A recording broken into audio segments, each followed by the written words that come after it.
जिंदगी को बेहतर बनाने के लिए हम एक गोल सेट करते हैं, प्लानिंग करते हैं। लाइफ में हर कदम हम सोच समझ कर उठाते हैं।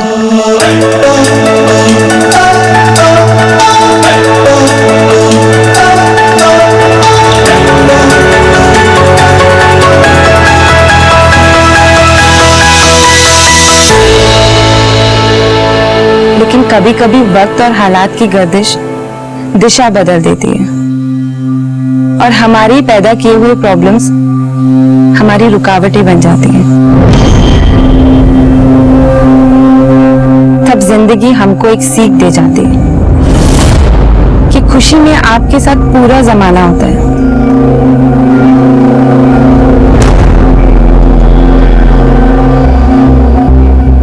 लेकिन दुख में आप अकेले पड़ जाते हैं।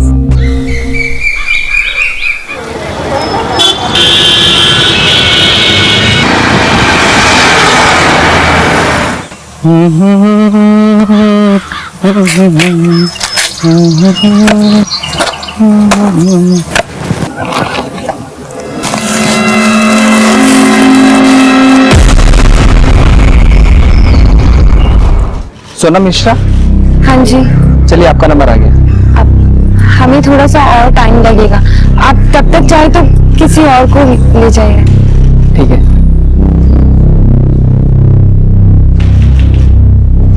आप कहाँ हैं? आप अभी तक आए नहीं। हम आपके आगे हाथ जोड़ रहे, प्लीज आ जाइए। हमारा यहाँ पर सबके सामने मजाक बन जाएगा। हमने क्या बिगाड़ा है आपका? सच्चे प्यार का आप ये सिला दे रहे हैं हमें। आप ऐसे बीच मझदार में हमको छोड़कर नहीं जा सकते, नहीं तो क्या कर लेंगे हम तुम्हारी जिंदगी बर्बाद कर देंगे, तुम सोच भी नहीं सकते।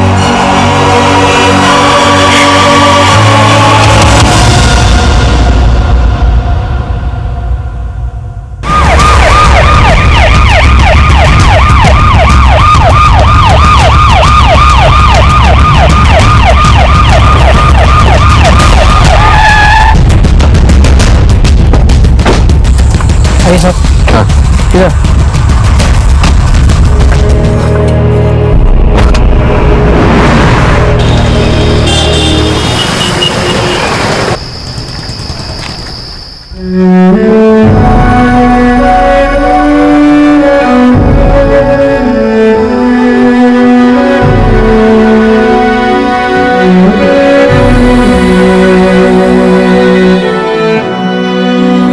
सब खत्म कर दिया हमने, सब खत्म कर दिया हमने।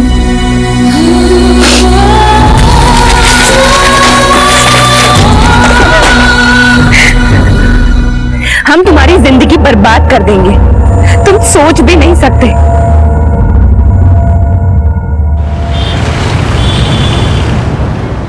इसका फाइनल ड्राफ्ट बना के मुझे दिखाओ। Okay sir. सर, बच्चे के पोस्टमार्टम रिपोर्ट। सर, वो लड़का था और उसके प्राइवेट पार्ट को काटा गया था। सर, खून काफी बह चुका था जिसकी वजह से उसकी मौत हुई है। एक बात और सर, जन्म के 30 मिनट बाद ही बच्चे की मौत हुई है। योगेश, इतने छोटे बच्चे के साथ ऐसा कौन कर सकता है और क्यों? ऐसे हादसे तो लड़की पैदा होने पे अक्सर देखे जाते हैं। ये तो फिर भी एक लड़का था और लड़के की लाश को एक अच्छे से कपड़े में लपेट के फेंका गया। यानी कि लड़का पैदा होने के बाद उसे किडनैप किया गया, उसे टॉर्चर किया गया, या फिर यह भी हो सकता है कि बच्चे के माँ बाप की किसी से दुश्मनी हो और बदला लेने के लिए उसने बच्चे का कत्ल कर दिया हो। एक काम करो, पिछले 2-3 दिन में जितने भी इतने छोटे बच्चे की मिसिंग कंप्लेंट दर्ज हुई है, चेक करो। हो सकता है बच्चे के चोरी होने पर उसके माँ बाप ने कंप्लेंट दर्ज की हो। सर,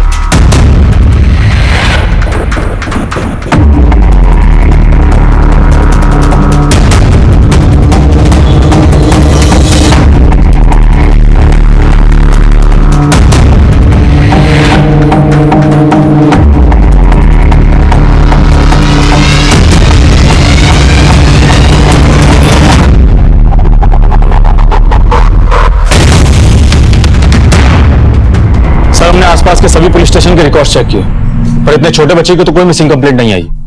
एक बात और सर, हमारे कांस्टेबल चेतन ने वहां के आसपास के एरिया में पूछताछ की तो उस भिखारी ने बताया कि उसने सुबह 6 बजे जिस दिन हमको बच्चे की बॉडी मिली थी उसने एक औरत को देखा था जिसने अपने हाथ में कुछ छुपा रखा था और उसका आधा चेहरा वो ढका था। योगेश, तो फिर हो सकता है उस औरत ने ही उस बच्चे की लाश को वहां फेंका हो, लेकिन ये बच्चा है कौन और आया कहां से? और हाँ सर, हमने किन्नू से भी पता किया, लेकिन सर मुझे नहीं लगता कि ये काम उनका है। सर, जिस गोदरी में बच्चा लिपटा हुआ था उस पे सॉफ्ट टच का लेबल था। Soft touch?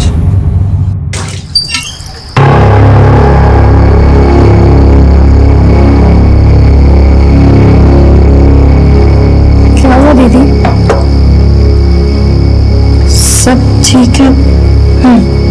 सब ठीक है। दीदी ऐसे देख के तो मालूम नहीं पड़ रहा है कि सब ठीक है। तुमको बोला ना सब ठीक है, ज्यादा अम्मा बनने की कोशिश मत करो हमारी। खुद का तो कुछ अता पता है नहीं तुम्हारा और हमारी अम्मा बनी घूम रही हो। दीदी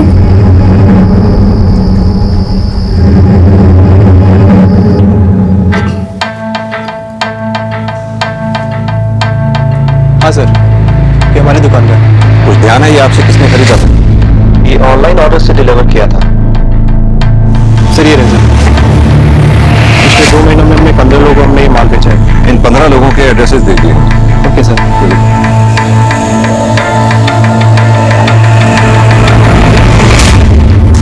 लखनऊ शहर में एक बच्चे की लाश मिलने से पुलिस महकमा सख्ते में था और वो पुरजोर कोशिश में लगे थे कि बच्चे के माँ बाप को ढूंढ निकालें और उसके हत्यारे को तलाश कर उसे इंसाफ दिलाएं। सर, जितने लोगों से बात की या तो उनके बच्चे उनके साथ ही है या तो अभी पैदा भी नहीं हुए, तो बच्चा खोने का कोई सवाल ही नहीं होता। अगला एड्रेस देखो कहाँ का है।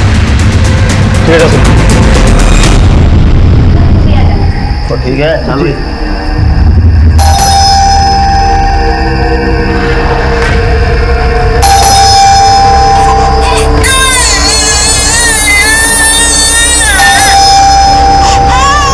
गुड़िया कब से घंटी बज रहा है, सुनाई नहीं दे रहा है क्या?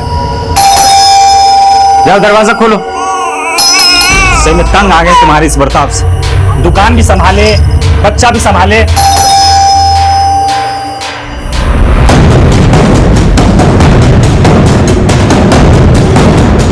ये गोदरी आपने खरीदी थी?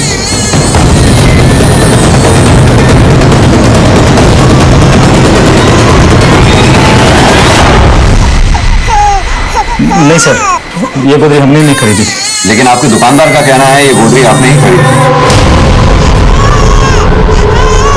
नहीं सर, वो हमने बहुत सारा सामान लिया था तो दुकानदार ने लिख दी होगी। और सब बात क्या है? हमें एक कूड़ेदान के पास से नवजात शिशु की लाश मिली है जो एक लड़का था।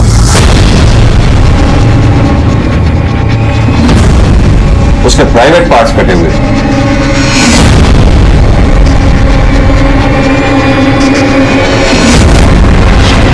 सब सुन के बहुत दुख हुआ, लेकिन क्या है कि 1 हफ्ते पहले ही हमारे यहाँ बच्ची हुई है। ये देखिए।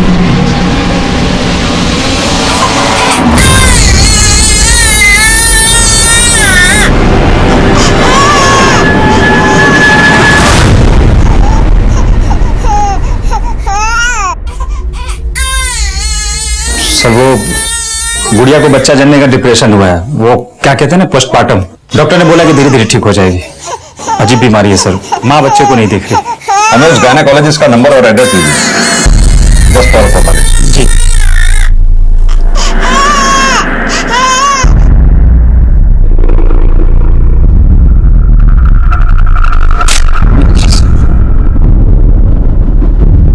सर, मुझे तो इस औरत का बर्ताव कुछ समझ में नहीं आया।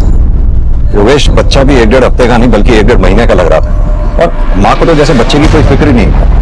बच्चा रो रहा था और माँ पे कोई असर ही नहीं पड़ रहा था। बल्कि एक बात अजीब लगी मुझे, जब हमने बच्चे की डेड बॉडी मिलने की बात की तो माँ सुनकर चौंक गई, परेशान हो। हाँ सर, और पति गोदरी खरीदने से मुकर गए। नहीं सर, ये गोदरी हमने नहीं खरीदी। सर, कहीं ऐसा तो नहीं कि हमसे कुछ छुपा रहे हैं? योगेश, एक काम करते हैं, इस गायनेकोलॉजिस्ट से मिलते हैं, पता करते हैं पोस्टमार्टम डिप्रेशन ही है या फिर इसके आड़ में कुछ और ही चल रहा है। सर,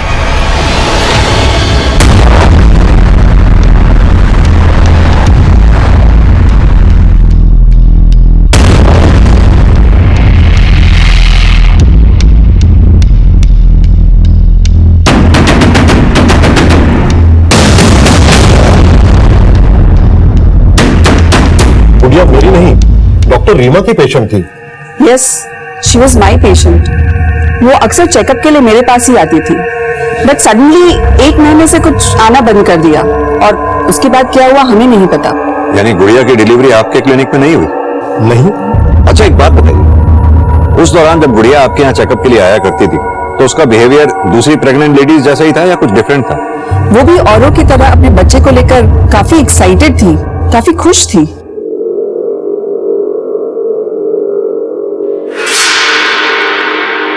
ये देख रहे हैं आप, ये आपका बच्चा है।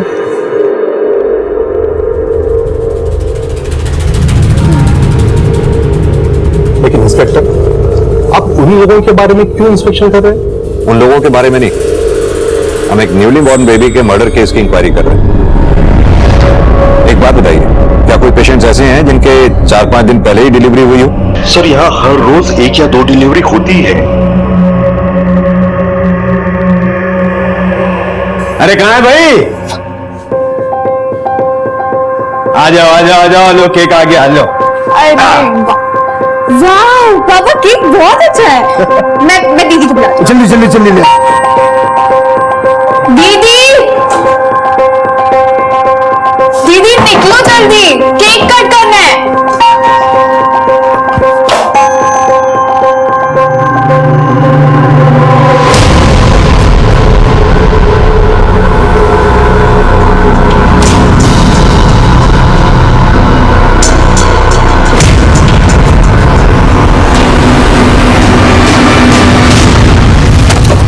तुमको 1000 बार मना किया ना कि हमारे सामान को हाथ मत लगाया करो। तुम रोटी खाती हो कि गोबर? तुमको इतनी सी बात समझ में नहीं आती है क्या? अब तुम अम्मा के साथ साथ हमारी जासूस भी बनी फिर रही हो। दीदी हम तो बस क्या, पापा ने तुमको सर पे चढ़ाया हुआ है, उनके सर पे जाके ही बैठो, हमारे नहीं। और आइंदा से हमारे सामान को हाथ मत लगाना, समझी? क्या हो रहा है यहाँ? ये सब लड़ क्यों रहे हो? चलो चलो चलो चलो, क्या करते हैं, चलो चलो। ऐसी तो कोई बात नहीं है। तो फिर अचानक गुड़िया का डॉक्टर क्यों बदल दिया था तुमने, और हमें डॉक्टर का गलत पता क्यों दिया? सर वो इलाज पहले वहीं चल रहा था इसलिए दे दिया, ध्यान नहीं रहा, और वैसे भी वो थोड़ा महंगा था। तो अब जहां गुड़िया का इलाज तुमने कराया या डिलीवरी कराई, वहां क्या फ्री में हुई थी? क्या एड्रेस है उस क्लिनिक का? सर वो जीटी रोड पे दिव्या क्लिनिक है, डॉक्टर पार्थ के यहाँ। सर वो अपने बजट में भी था। सर बिटिया को वैक्सीनेशन के लिए लेके जाना है, आप फिर जब कभी बोलेंगे मैं आ जाऊँ। अभी जाओ। ठीक है।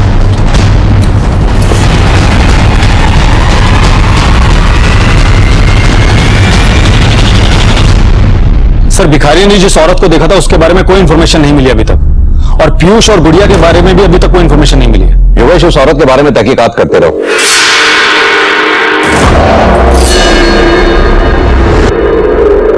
और रही बात पीयूष और गुड़िया की, जरूर ये दोनों हमसे कुछ छुपा रहे हैं। सर आपने एक बात नोटिस की, पीयूष 1 हफ्ते की बच्ची को वैक्सीनेशन के लिए लेकर गया, जबकि पैदा होने के बाद जो वैक्सीनेशन होती है उसके 5 से 6 हफ्ते के बाद दोबारा इंजेक्शन लगाया जाता है। तो पीयूष बच्ची को कौन सी वैक्सीनेशन के लिए लेकर गया? सर कहीं ऐसा तो नहीं कि बच्ची वाकई बड़ी हो और शायद ये बच्ची इनकी हो ही ना? योगेश, तुम ये कहना चाहते हो जिस बच्चे की लाश हमें मिली वो उनका बच्चा था? लेकिन कोई अपने बच्चे को क्यों मारेगा, किसी दूसरे के बच्चे को क्यों पालेगा, ये बात समझ में नहीं है। एनीवेज, इन दोनों पे नजर रखनी होगी, दोनों का बर्ताव बहुत ही संदिग्ध है, जरूर यहीं से कुछ ना कुछ हमें याद लगेगा। सर आगे की कार्रवाई के लिए बच्चे के डेड बॉडी से डीएनए लेंगे। बच्चे का अंतिम संस्कार अभी बाकी है और उसकी फैमिली का कुछ पता नहीं, तो अभी क्या करें सर? हम है ना, हम करेंगे उस बच्चे का अंतिम संस्कार। फोन उठाओ, फोन उठाओ।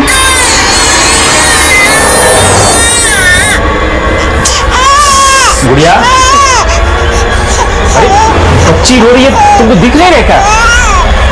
बिट्टू, भूख लगी है बिट्टू को? ना बिट्टू, खिलाएंगे, दूध पिएगी।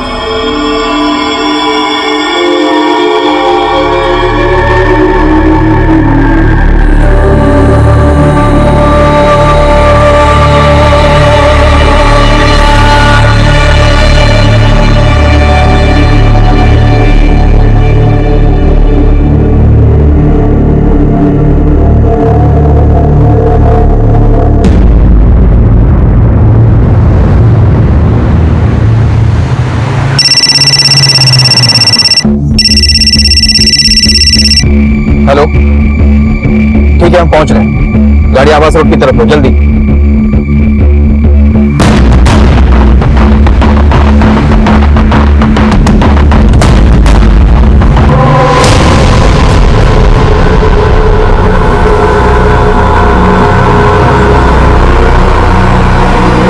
सर लड़की मर चुकी है, लोअर पार्ट से खून बह रहा है और शरीर पर कहीं पर भी चोट के निशान नहीं है। शायद सेक्सुअल असॉल्ट का केस हो सकता है या फिर अंदरूनी चोट की वजह से ब्लीडिंग हुई और इसकी मौत हो गई। देखो लड़की के पर्स में शायद कुछ मिल जाए। सर, आप लोगों में से किसी ने कुछ देखा था? क्या हुआ था यहाँ पर? सर मैंने फोन किया था, पर ये लड़की बेहोश होकर गिर गई थी।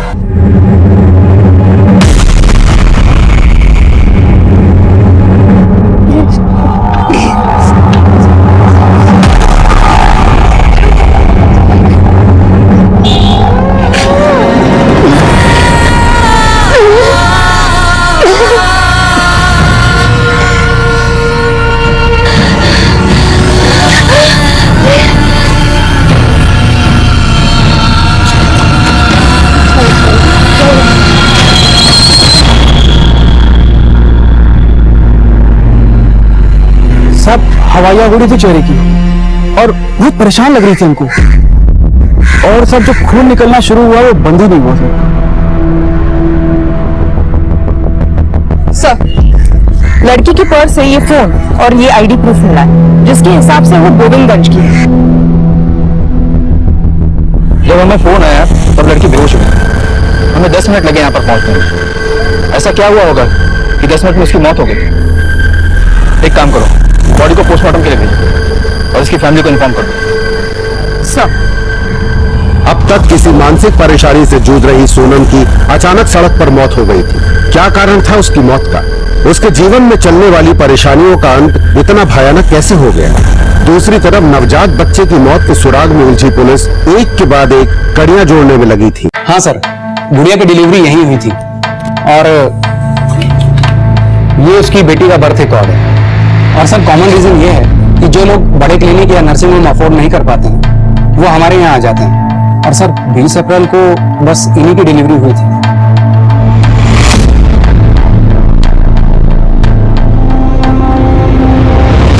बच्ची को भूख लगी है, भूख लगी है। अरे इसको भूख लगी है, दूध पिला दो। नहीं नहीं मतलब? अरे तुम औरत हो कि पत्थर? इतनी मासूम सी बच्ची पे भी तुमको तरस नहीं आता क्या? क्यों दूध नहीं पिलाओगी? पिलाना पड़ेगा। नहीं पिलाऊंगी।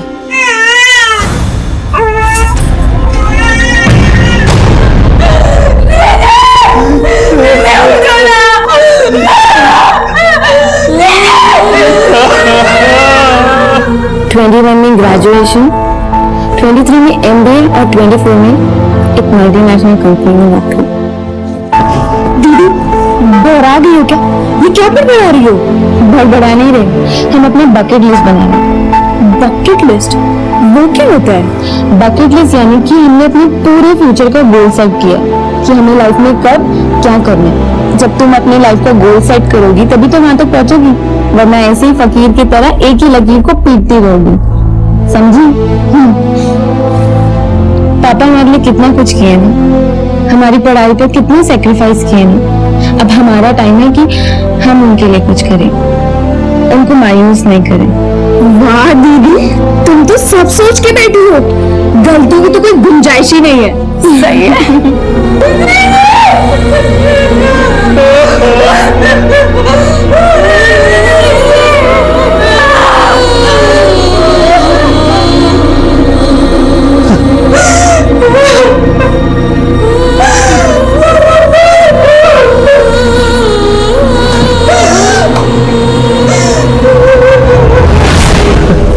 जब सोनम घर से निकली तो उसकी तबीयत ठीक थी? बिल्कुल ठीक थी सर। अचानक क्या हो गया सर? कैसे हो गया कुछ? सर सोनम को ले जा सकते? अभी नहीं, पोस्टमार्टम के बाद।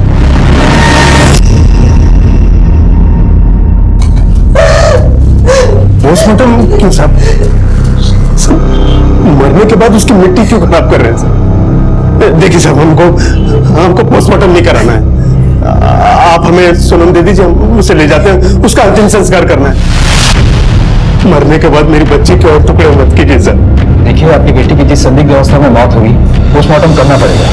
ये प्रोसीजर है जो हमें फॉलो करना पड़ेगा ताकि पता चल सके कि मौत का कारण क्या था।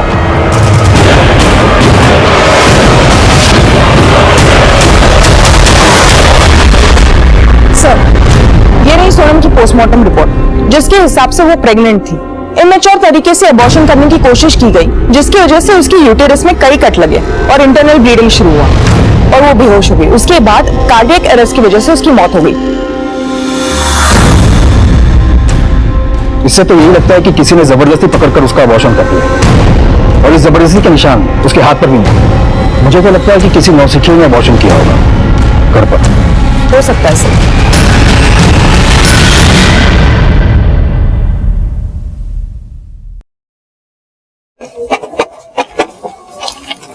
सुनो, ये कांता का घर कौन सा है? कांता का घर यहाँ है।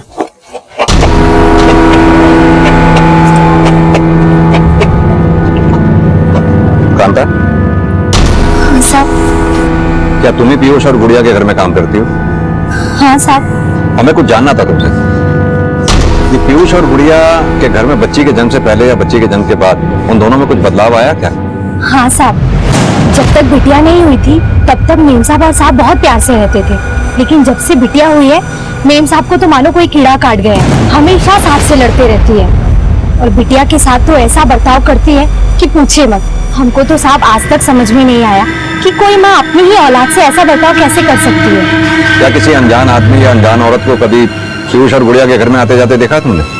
हाँ साहब, एक औरत को हमने देखा है मैडम की डिलीवरी से पहले और डिलीवरी के बाद। हमने साहब को एक औरत से बात करते हुए देखा था। शक्ल पहचानती हो उसकी? नहीं साहब, मैंने उसका कभी चेहरा तो नहीं देखा। वो हमेशा अपना चेहरा ढककर रखती थी।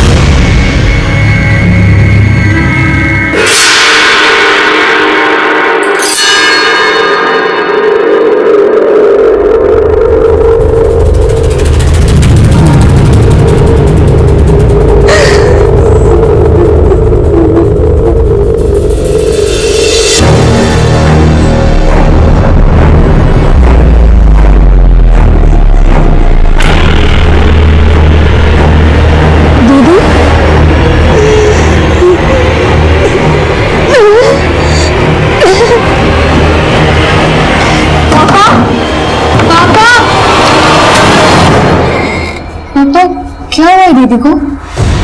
अरे कुछ नहीं हुआ है, उसकी तबीयत थोड़ी खराब है। तुम क्या सोचो, मैं हूं उसके साथ।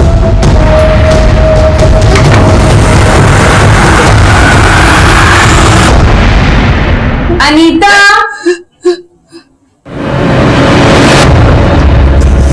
तो यहाँ बैठी है, मैं कब से बाहर वेट कर रही हूँ। चल ना खाना खाने के लिए। दीदी, ये देखो ना, ये वाला सब मुझे नहीं आ रहा और कल मेरी एग्जाम्स है। ये सब बाद में हो जाएगा, तू अभी चल और खाना खा ले। अच्छा, और जल्दी आना। तुम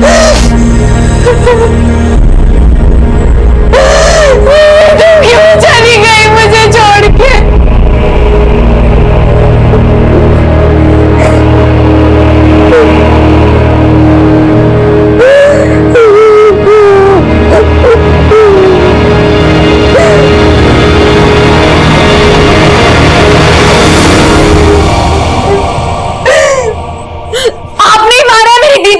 क्या बकवास कर रही हो? हम सच कह रहे हैं, आप ही है हमारी दीदी के हत्यारे। सर, आप बार बार एक ही बात क्यों पूछ रहे हैं? बोल तो दिया कि हमें नहीं पता कि वो औरत कौन है। घबरा क्यों रहे हो इतना? हम बताते हैं वो औरत कौन है। ये औरत वही है जिस पर उस नवजात शिशु की हत्या का शक है, और ये औरत तुम्हारे घर के बाहर तुम्ही से बात करते हुए कई बार पाई गई। सर, दिन में हजारों आदमियों से मिलता हूं, कैसे कोई सबकी शक्ल याद रख सकता है? सर, हमारी बिटिया है, हमने सब कुछ बता दिया आपको उसके बारे में। उसका जन्म सर्टिफिकेट दिखा दिया आपको, वो कहाँ पैदा हुई वो बता दिया है, जहां पैदा हुई उसके डॉक्टर के बारे में बता दिया, उससे मिल चुके हैं आप। अब और क्या चाहिए हमसे सर? कॉपरेट तो काफी किया है तुमने, फिर तो तुम्हें अपना डीएनए टेस्ट कराने में भी कोई प्रॉब्लम नहीं होगी। योगेश सर, ले जाओ। ले जाओ मतलब? सर चले, मुझे कहीं नहीं जाना सर, हमें कोई टेस्ट वेस्ट नहीं कराना। जितना हमने आपको सपोर्ट किया उतना ही शोषण किया आपने। हम नहीं कराएंगे, बिल्कुल नहीं कराएंगे। ठीक, जा सकते हो।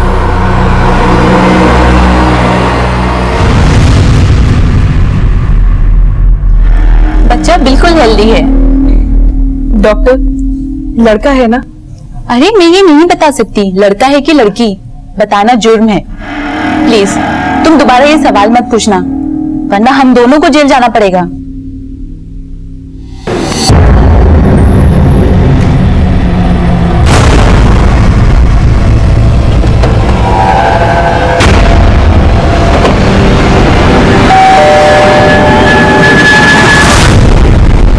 नहीं सर, ऐसा नहीं हो सकता।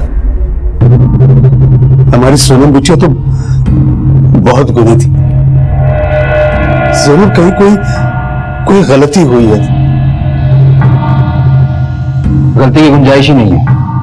ये सोनम का पोस्टमार्टम रिपोर्ट है जिसमें सब कुछ साफ साफ लिखा है। मेरी सोनम बिटिया ऐसा कर ही नहीं सकती। हमारा मान थी सोनम बिटिया, हमारी बहुत सारी उम्मीदें थी हमें इससे। पापा ये तो बहुत महंगा है। आपने अपनी आखिरी एफडी भी तुड़वा दी ना? बेटा वो सब छोड़ो, बहुत अच्छा इंस्टीट्यूट है ये। आप कितना कुछ करते हैं ना हमारे लिए। आप हम पे भरोसा रखिए, हम इसे पूरा करने में अपनी जी जान लगा देंगे। हमारी सोनम बिटिया हमारे खानदान की एक ऐसी लड़की थी जो इतना पढ़ गई, टॉप भी किया। हमें तो अब भी यकीन नहीं होता कि हमारी बिटिया ऐसा कुछ कर सकती है। क्या आपको सचमुच नहीं मालूम था कि सोनम की लाइफ में क्या चल रहा था? क्या वो प्रेग्नेंट थी? अगर पता होता तो ऐसा कुछ होने देते क्या उसके साथ? अगर ये सच बोल रहा है तो भी इतना तो पक्का है कि सोनम की लाइफ में कोई लड़का था जिसके बारे में उसने किसी को नहीं बताया। और वो लड़का कौन है ये सोनम के कॉल रिकॉर्ड से हमें पता चल सकता है। तुम एक काम करो, कॉल रिकॉर्ड से खुलवाओ और बारीकी से चेक करो।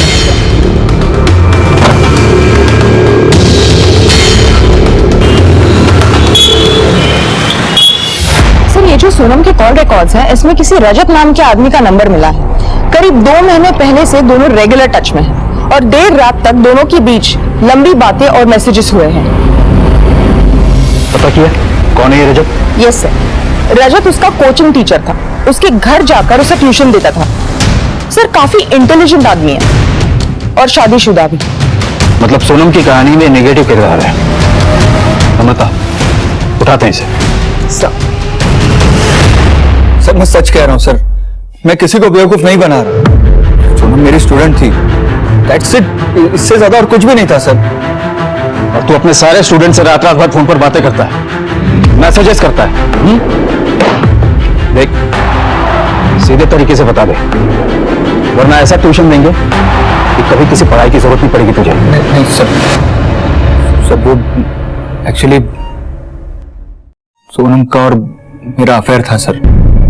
शुरू में मैं सिर्फ ट्यूशन पढ़ाने जाता था उसके घर, लेकिन सर धीरे धीरे हम लोग करीब आए।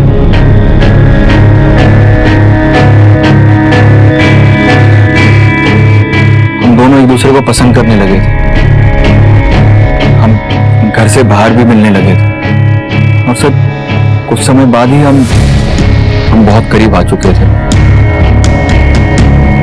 तूने बताया था उसे तू शादीशुदा है? नहीं सर, लेकिन सर हम बहुत खुश थे, सब सही चल रहा था। अचानक शादी करने का भूत सवार हो गया था उस पर। मैं तुमसे शादी नहीं कर सकता, मैं पहले से ही शादीशुदा हूं। हम तुम पे भरोसा करते हैं और तुम हमें झूठ बोलते हैं। तुमने पहले क्यों नहीं बताया? तुम जाओ यहाँ से। रजत, रजत प्लीज रजत, मुझे छोड़ के बच जाओ। उसने तुझे छोड़ने से मना किया तो तूने अपनी जान बचाने के लिए जबरदस्ती उसका अबॉर्शन करवा दिया? नहीं सर, ऐसी कोई बात नहीं, मैंने ऐसा कुछ नहीं किया सर। बात तो यह है कि उस दिन के बाद मैंने उसकी शक्ल भी नहीं देखी। बहुत महान काम किया तूने, इसका इनाम तो मिलेगा तुझे। फिलहाल ये बता 28 तारीख को कहाँ था तू? 27 तारीख को मैं जौनपुर गया था एक शादी अटेंड करने और 29 की रात को आया था सर। डिटेल्स दे, कब कहाँ किसकी शादी में गया था? जी सर। अरुण। जी सर। इसका डिटेल ले लो, कब कहाँ और किसकी शादी में गया था। और सुन, जब तक केस सॉल्व नहीं होता तू शहर से बाहर नहीं जाएगा। जी सर।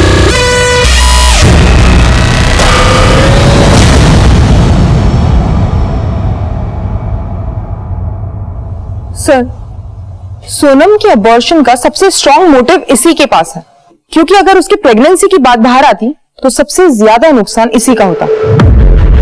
नवजात बच्चे की मौत से शुरू हुई तफ्तीश बड़ी ही कठिनाइयों से गुजर रही थी। अब तक पुलिस के हाथ कोई ठोस सबूत नहीं लगा था, लेकिन पुलिस ने अपने पैतरे आजमा रखे थे।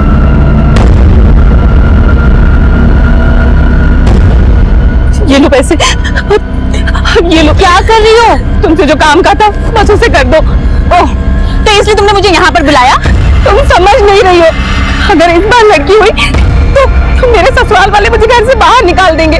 प्लीज मेरी मदद कर दो। मैं कुछ नहीं कर सकती, समझी तुम? और परेशान करना बंद करो, नहीं तो पुलिस में दे दूंगी तुम्हें।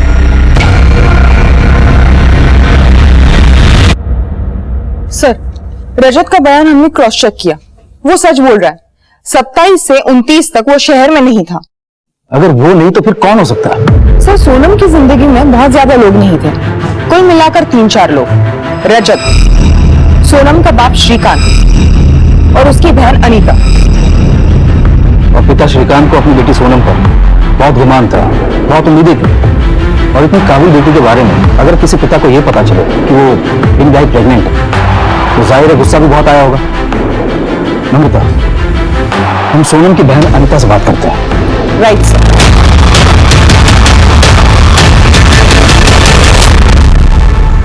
अनीता, तुम्हें डरने की बिल्कुल जरूरत नहीं है। हम बस ये जानना चाहते हैं कि क्या तुमने सोनम के भीतर इन दिनों कुछ बदलाव देखा था, सेहत में, बर्ताव में, या कुछ भी?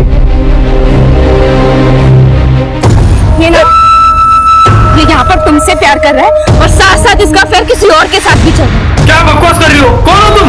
तुम उन्हीं में से एक हो जिनके साथ तुम प्यार का नाटक करके हजम कर जाते हो और डकार भी नहीं लेते। पागल लड़की है क्या? बेचारा शरीफ आदमी को मार दोगी क्या? अरे कोई पुलिस को बुलाओ रे।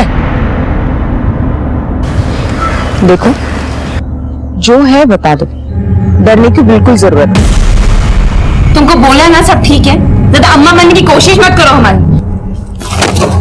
तुमको 1000 बार मना किया ना कि हमारे सामान को हाथ मत लगाया करो। पापा, पापा क्या हुआ दीदी को? अरे कुछ नहीं हुआ है, उसकी तबीयत थोड़ी खराब है। तुम जाओ सो जाओ, ना हूं उसके साथ।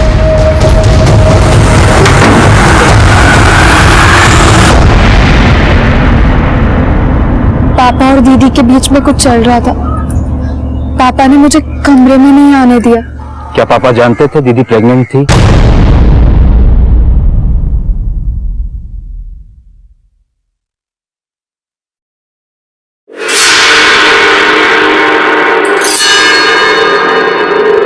सुनिए, सुनिए, तुम जानना चाहती हो ना कि तुम्हारे पेट में लड़का है या लड़की?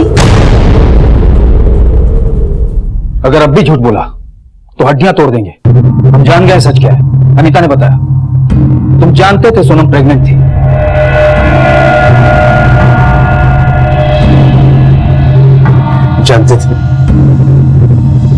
जानते थे हम, और वो हमसे मदद मांगने आई भी थी। सब कुछ बर्बाद कर दिया तुमने, सब कुछ बर्बाद कर दिया। क्या क्या सपने देखे थे हमने, सब पर मिट्टी मिला दी तुमने। अरे हमारे बारे में नहीं सोचा, अपनी बहन का भी ख्याल नहीं आया तुम्हें। क्यों किया सब, क्यों?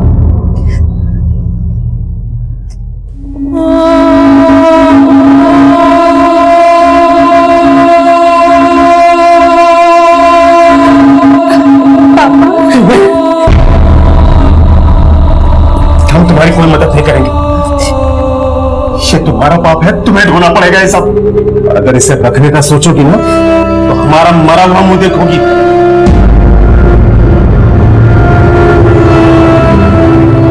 अनीता के लिए घबरा गए थे, हमसे बहुत बड़ी गलती हो गई। तो सच कह रहे, सोनम का गर्भपात हमने नहीं करवाया, किसी औरत ने करवाया था। पापा, एक औरत है जो हमारी मदद करने को तैयार है, पर बदले में वो 7000 रुपए मांग रही है।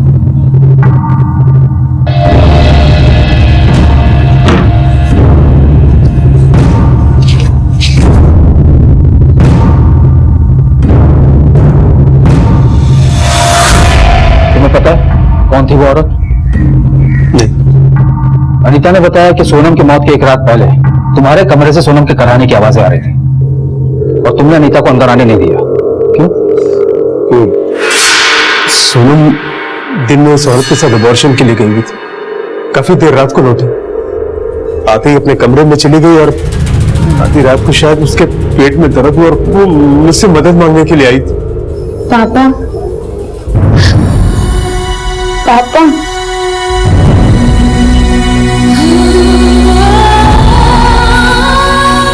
पापा हमारे पेट में बहुत दर्द हो रहा है पापा। तो मैं क्या करूं? तुम्हारा पाप है, तुम संभालो। जिस औरत ने सोनम का अबॉर्शन करवाया था उसका स्केच बनवा सकते हो? हाँ।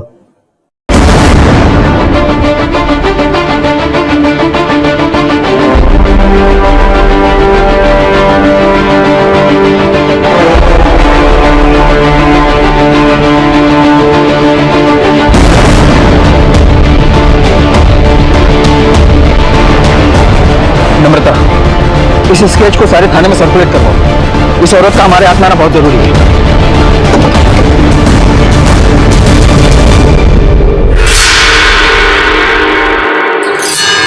लड़की है। मुझे बच्चा नहीं चाहिए, मुझे बच्चे को गिराना है। प्लीज मैं झूठी, मेरी मदद कीजिए। घबराओ नहीं। और अगर इस बच्चे को गिराने से भी अच्छा उपाय बताऊं तो?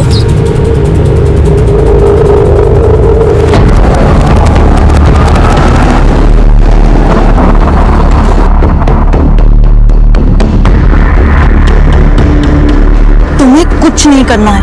तुम्हारा और तुम्हारे बच्चे का खर्चा और देखभाल हम करेंगे। और जब तुम इस बच्ची को जन्म दोगी ना, तो हम उसे उन लोगों को बेच देंगे जिनके बच्चे नहीं होते।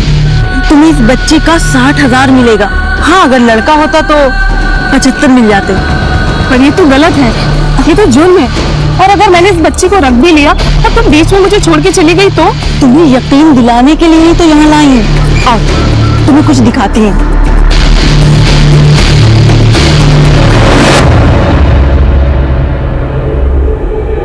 ये देखो, जब तक बच्चा बिक नहीं जाता हम उसे यहाँ रखते हैं।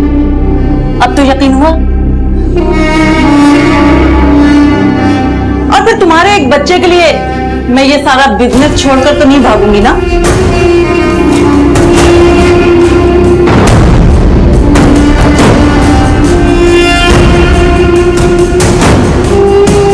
तो फिर सौदा पक्का समझो क्या? पागल हो गई क्या? कौन पागल है कौन पागल नहीं, ये तो हम बताएंगे। सर, ये औरत पागल हो गई, इसे पकड़ लीजिए आप। सुनीता, जरा बताओ इसे अपने बारे में। सर, मैं एक प्रेग्नेंट लेडी के साथ साथ एक पुलिस वाली भी हूँ।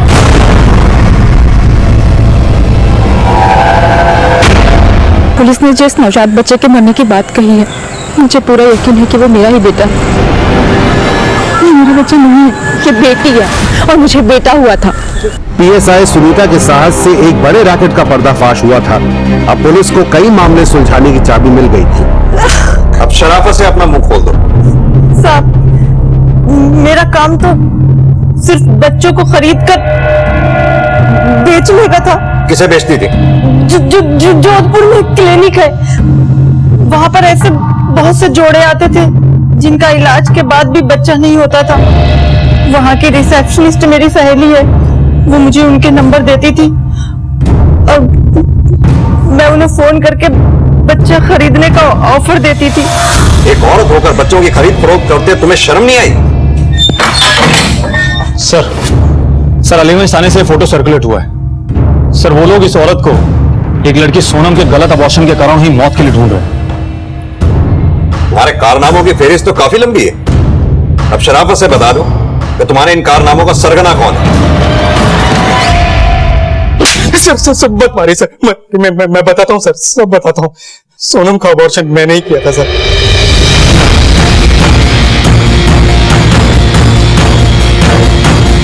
सोनम के अबॉर्शन प्रोसेस में कुछ गड़बड़ हो गई थी। उसको बहुत ज्यादा इंटरनल ब्लीडिंग शुरू हो गई थी।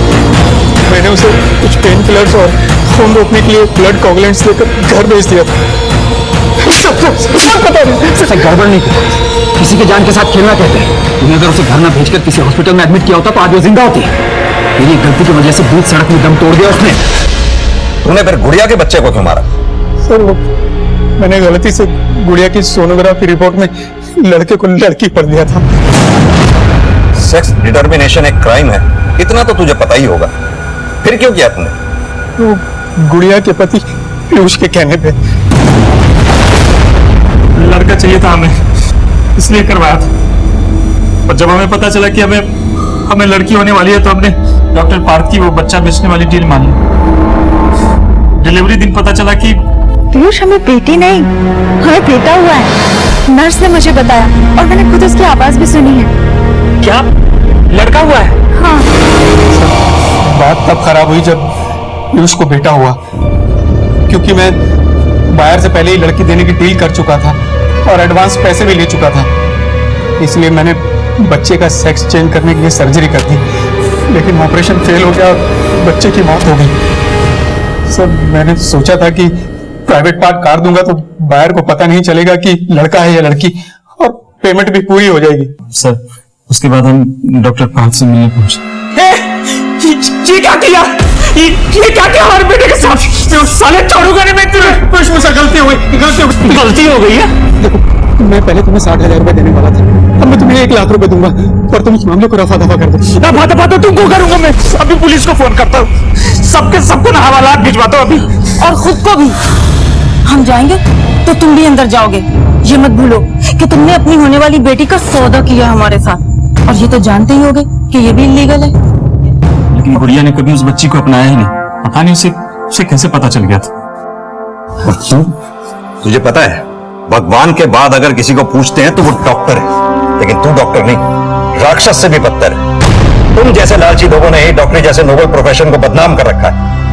डॉक्टर पार्थ और सरला जैसे लोग पैसा कमाने के लिए किसी भी हद तक जा सकते हैं। सोनम की जान भी डॉक्टर पार्थ की लापरवाही से ही गई। पुलिस ये साबित करने में भी कामयाब रही कि वो बच्चा सोनम और उसके बॉयफ्रेंड रजत का था। पुलिस को गुमराह करने के इल्जाम में बाद में रजत को भी गिरफ्तार किया गया। शहर में पैसा बहुत है, इसीलिए जिंदगी और मौत का भी एक बाजार बन गया है। किसी को मारना है तो सुपारी लेने और देने का एक नया धंधा अस्तित्व में आया है।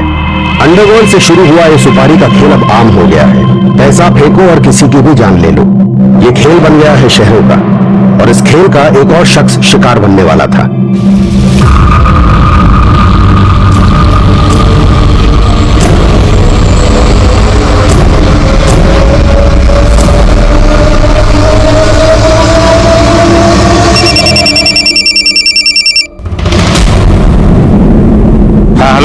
हेलो, अभी उसे मारना नहीं। अरे यार मैंने पूरी तैयारी कर ली है। उसने पूरे पैसे नहीं दिए इसलिए डील कैंसिल हो गई है, समझा? कभी कभी किस्मत सही हो तो इंसान मौत के मुंह से भी बच के निकल जाता है, लेकिन जब बदकिस्मती शुरू होती है तो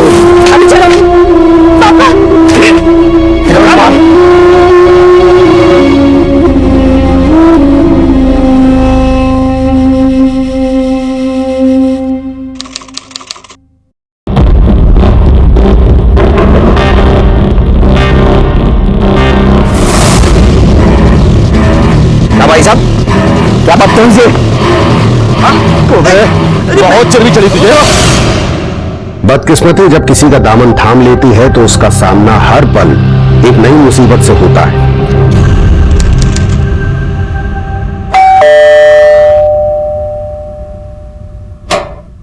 दिनेश घर पर है? हाँ?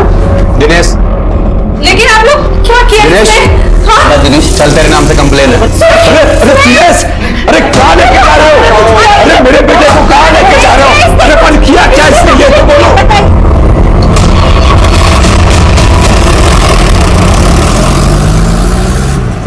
ये लोग दिनेश को काय को लेके गए? हाँ? अरे बोलना काय को लेके गए? ये ना सब तेरी वजह से होता है।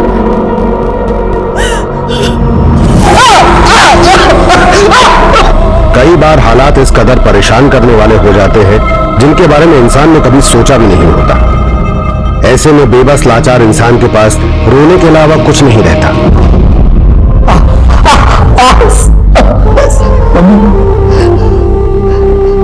तुम मुझ पर छोटे ना बहुत क्यों होना चाहिए? मैंने किसी का क्या बिगाड़ा है? ये सब मेरे साथ क्यों हो रहा है?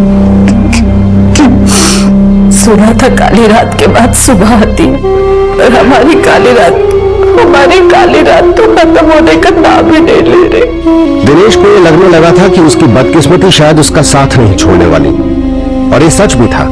दिनेश के साथ अब तक जो हुआ उससे भी कहीं ज्यादा भयानक होने वाला था।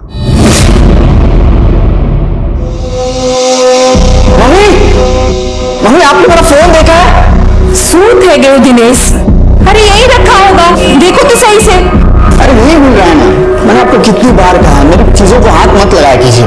दिनेश ऐसा तो नहीं कि कहीं वहां छोड़कर आ गया? ऐसे कैसे? मैं यहाँ चार्जिंग के लिए लगा के गया था। हाँ दिनेश बोल सो। हाँ वो मेरा फोन है। हाँ हाँ मोटा भाई मैं आ रहा हूँ। आप माँ मेरा फोन मिल गया। वो जिसे मिला है ना वो कह रहा है कि उसके पास आके वो कलेक्ट करना पड़ेगा। दिनेश ले मेरा फोन अपने साथ रख ले। हाँ कोई बात होगी तो बताना। जय श्री कृष्ण। जय श्री कृष्ण।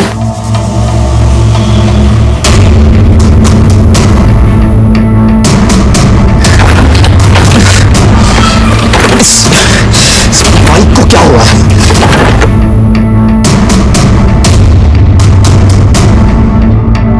एक चीज सही हो रही है, एक चीज गलत।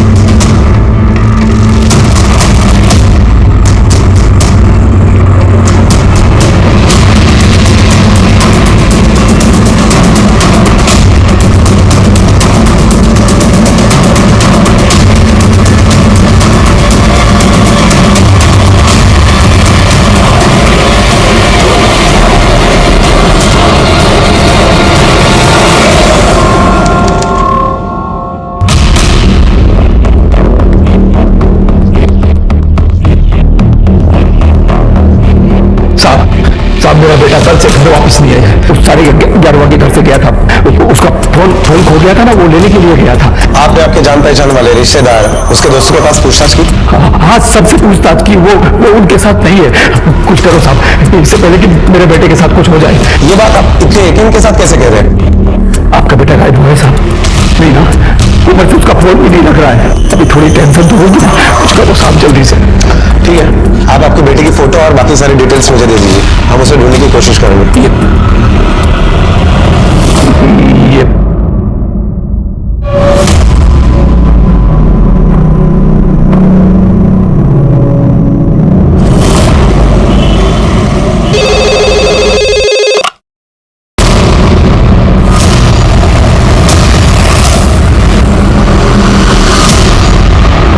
सर मैं सुबह वो शॉर्टकट के चक्कर में यहाँ से जा रहा था तो देखा कि वहां पे लाश पड़ी है सर, इसलिए आपको फोन किया। इधर आगे सर।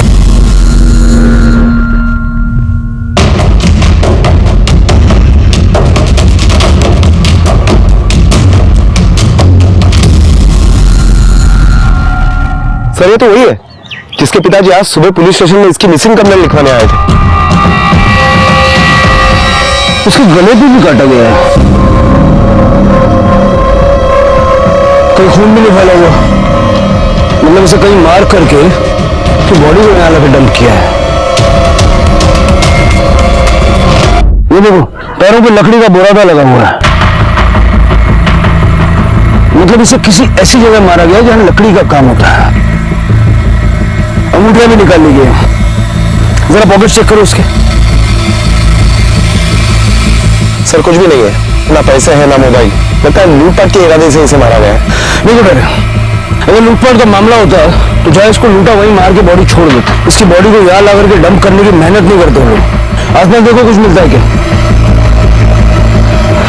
काम करो, इसके घर वालों को इत्तला करो और एम्बुलेंस बुलवाओ।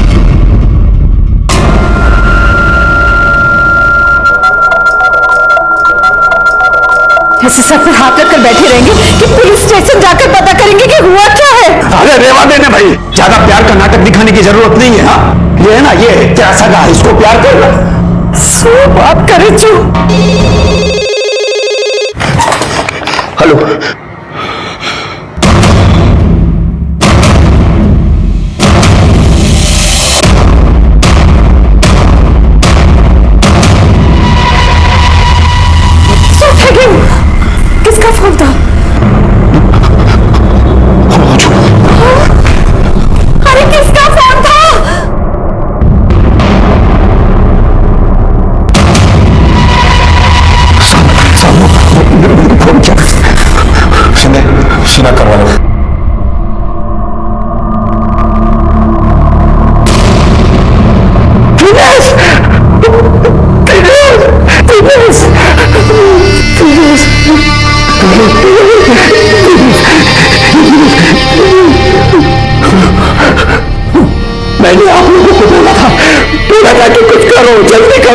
फिर आप लोगों ने मेरी बात नहीं सुनी। अभी देखो देखो मेरा दिनेश मर गया।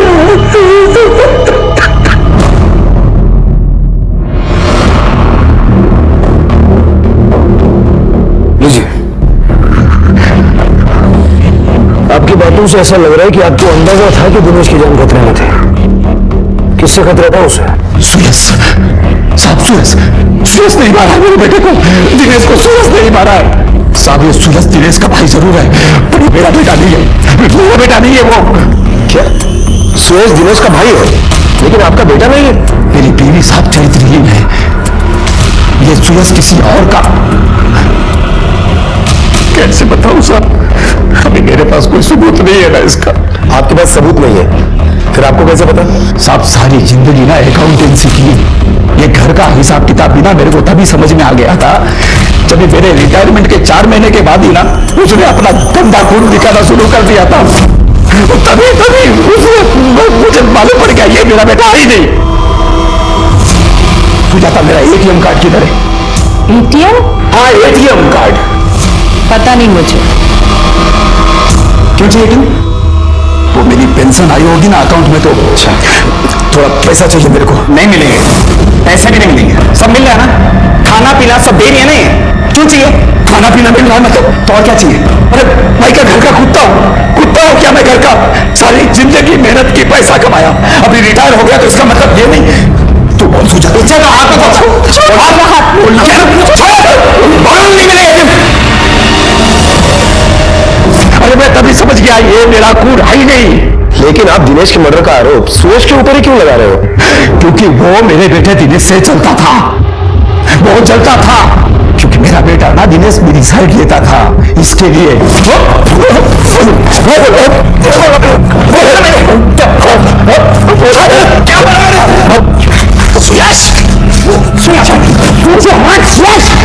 भाई नहीं, तुम पीछे गया। अब ठीक है। पापा को हाथ कैसे लगा? तूने शहर रखी है ना, तेरी वजह से सर पे चढ़ के नाच रहे, पूरा घर हिला रखे उन्हें। बात सुन भाई, सामने से बात। हाथ नहीं लगाना पापा को। पापा ठीक कहते हैं, तू उनका खून हो ही नहीं सकता। तुम दोनों बाप बेटे ने तो मेरी जिंदगी खराब कर दी। देख, तुम दोनों की जान ले लूंगा मैं। साहब मैं तो बोलता हूँ मेरे घर पे जाके आप उसको पकड़ो, उसको लाके फांसी पे लटकाओ। मेरे बेटे दिनेश को मारा है उसने। दिनेश। ये नरेंद्र जी जब सुबह दिनेश की मिसिंग कंप्लेंट लिखवाने के लिए आए थे तब उन्होंने बताया कि दिनेश का फोन नहीं मिल रहा था। 1:30 बजे के आसपास वो अपना फोन लेने के लिए निकला और उसका मर्डर हो गया। Right sir. और उनका कहना है कि घर के लैंडलाइन पर फोन आया था। जिस किसी ने फोन किया था उसने दिनेश से यह कहा कि तुम्हारा फोन मिल गया, आकर लेकर जाओ। आप बताओ। मैं आ रहा हूँ। आप मतलब ये मर्डर पूरी प्लानिंग से किया गया था। सर नरेंद्र जी को अपने छोटे बेटे पर शक है, क्या करें? बुला उसे पूछताछ के लिए। हाँ लेकिन उसके पहले नरेंद्र जी के घर के आसपास पूछताछ करो, पता करो वो जो कह रहे हैं वो ठीक है या नहीं। और उस लैंडलाइन का सीडीआर भी निकालो, पता करो वो फोन किसने किया था। Okay sir.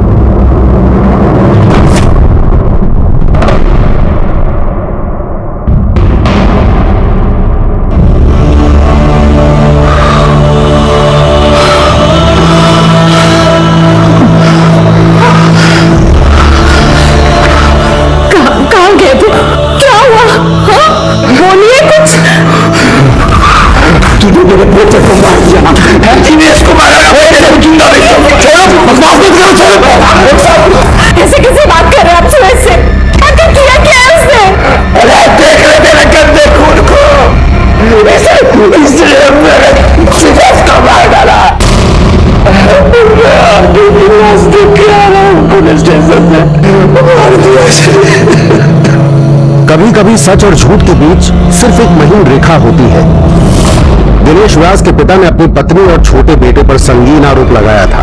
इस आरोप की सच्चाई जानने के लिए पुलिस ने अड़ोस पड़ोस के लोगों से पूछताछ शुरू कर दी। सुनिए जी, ये नरेंद्र व्यास और उसके परिवार के बारे में हमें कुछ बता सकते हैं आप? कैसा रिश्ता था आपस में इन लोगों का, खास करके नरेंद्र जी के साथ? साहब 25 साल से ज्यादा हो गए यहाँ रहते हुए, पर पिछले 24 साल में कभी नरेंद्र को इतना अजीब नहीं देखा जितना उसके रिटायरमेंट के बाद पिछले 1 साल में देखा है। अरे कुलकर्णी भाई, एक 50 रुपए तो दो ना। नरेंद्र भाई क्या बात है, 2-3 दिन से रोज पैसे मांग रहे हो? तुमको तो अच्छी खासी पेंशन आती है, और फिर रिटायरमेंट का पैसा भी तो मिला होगा। अरे कोई कर नहीं भाई, रिटायरमेंट का पैसा जो मिला था ना, मेरी बीवी ने एफडी करके रख ली, और जिस अकाउंट में मेरा पेंशन का पैसा आता है ना, उसका एटीएम कार्ड भी ले लिया उसने। अरे पर तेरे तो दोनों बेटे अच्छा खासा कमाते हैं, बेटों से मांग लिया कर। अब देने से तो मैं एक बार मांग भी सकता हूँ, और वो सुरेश ना, वो मेरा बेटा नहीं है। वो ये देखो, ये वो जब भी देखो मेरे को मारता रहता है, जब भी मौका मिलता है मारता है मेरे को। एक 50 रुपया दे दो ना, मेरे को भूखा दवा लेनी है, मैं जल्दी आपको दूंगा। हाँ, थैंक यू, मैं दूंगा आपको। और मैंने उसे पैसे दे दिए, और उन 50 रुपए की उसने शराब लेके पी ली। ये सुरेश और दिनेश, इन दोनों भाइयों के बीच में रिश्ता कैसा था? साहब, सुरेश गर्म दिमाग का था और दिनेश बड़ा ही शांत, लेकिन करीब 2 महीने पहले दोनों भाइयों में बहुत झगड़ा हुआ था, नौबत मारपीट तक पहुंच गई थी। दिनेश खोया हुआ फोन लेने के लिए घर से गया था, आपको कुछ बताया तो कहाँ जा रहा है, या किसने उसे फोन करके बुलाया? कुछ नहीं बताया। उसके पास कोई दूसरा फोन था जिससे हमें ये पता लग सके कि वो किस तरफ गया है? वो जब जा रहा था तो मैंने उसे अपना फोन दे दिया था। दिनेश, मेरा फोन रख अपने साथ। हाँ, कोई बात होगी तो बताना। वो भी कल से बंद आ रहा है। उठा रहे, इनका नंबर लेके उस नंबर की सीडीआर निकलवा और लास्ट लोकेशन पता करवा। देखिए, मैं समझ सकता हूँ कि आप अभी कुछ बताने की हालत में नहीं है, लेकिन नरेंद्र जी का कहना है कि सुरेश उनका बेटा नहीं है। दोनों भाइयों में इस बात को लेकर झगड़ा हुआ और सुरेश ने उसे मार दिया। सब बात यह है, मेरे पापा हो गए पागल, इसलिए ऐसी बातें करना। मैं 11:15 बजे ऑफिस के लिए निकल गया था। मैं वहीं था पूरी रात, देर से निकला मैं ऑफिस, और संडे को सर मेरा केबल टीवी का काम है मेरा। संडे को हम लोगों को ज्यादा काम रहता है सर, आप पूछ लो सर। अब इस उम्र में ऐसी बातें करने लगे हैं सर, मेरा तो घर से निकलना मुश्किल हो गया। लोग अजीब अजीब नजर से देखते हैं। सर पहले ऐसा नहीं करते थे वो, अभी 1 साल से ऐसा करने लगे। सर दारू पी पी के उनके लिवर में इन्फेक्शन हो गया, मैं इसलिए उन्हें पैसे नहीं देता, इसलिए उनका एटीएम छीन लिया मैंने। हाँ, लेकिन तुमने उन पर हाथ उठाया। सर वो मान नहीं रहे थे, मुझे करना पड़ा ऐसा। मैं मानती हूँ सुरेश का तरीका गलत है, तो दिनेश उन्हें प्यार से समझाता था, बस इसलिए सुरेश उनकी आंखों में खटकने लगा। लेकिन दोनों भाइयों में झगड़ा तो हुआ था ना? सर भाई भाई में झगड़ा काम नहीं होता है सर, लेकिन मुझसे ज्यादा प्रॉब्लम उस वीना भाभी को थी। वीना भाभी मतलब दिनेश की वाइफ? सर उनकी सेकंड वाइफ। सर एक बार तो वीना भाभी के प्रेमी सतीश ने अपने लोगों से दिनेश भाई को 20 सड़क पर पिटवाया, मैंने देखा उन्हें। तो बहुत पेपर पर साइन लीजिए ना, तो वही मार मारोगे। तुम अपने भाई को पिटते हुए देखते रहे, उसे बचाया नहीं? सर मैं डर गया था वहां पर। कल वीना घर पर भी आई थी दिनेश से मिलने। दिनेश, दिनेश,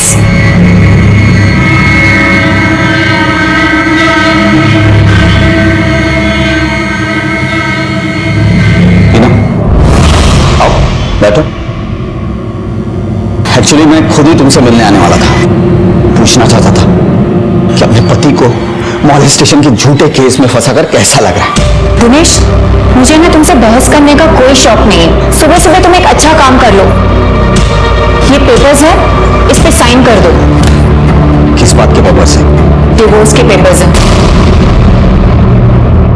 तुम्हें क्या हो गया? मुझे ऐसा लगता है कि हमारे रिलेशनशिप को और एक मौका देना चाहिए। दिनेश, तुम थक नहीं गए हो ऐसी घिसी पिटी बातें करके? इतनी मार खा के तुम्हें अकल नहीं आई है क्या? तुम अकल से काम लो, जो लड़का है वो अच्छा नहीं है, वो तुम्हें फंसा रही है। सब समझो मेरी बात को। अच्छी तरह समझ चुकी हूँ, अब है ना तुम्हारा परमानेंट इलाज करना पड़ेगा। इस औरत ने बहुत गलत किया दिनेश के साथ सर, फिर भी वो उसके लिए अच्छी ही थी। एक बार झूठे आरोप में पुलिस चौकी के चक्कर भी लगवाए उसने, और कल ये धमकी देकर गई। अब बिना आप सतीश का नंबर और एड्रेस लिखवा दीजिए। वैसे आपको पता है कि दिनेश का फोन कहां से गायब हुआ था?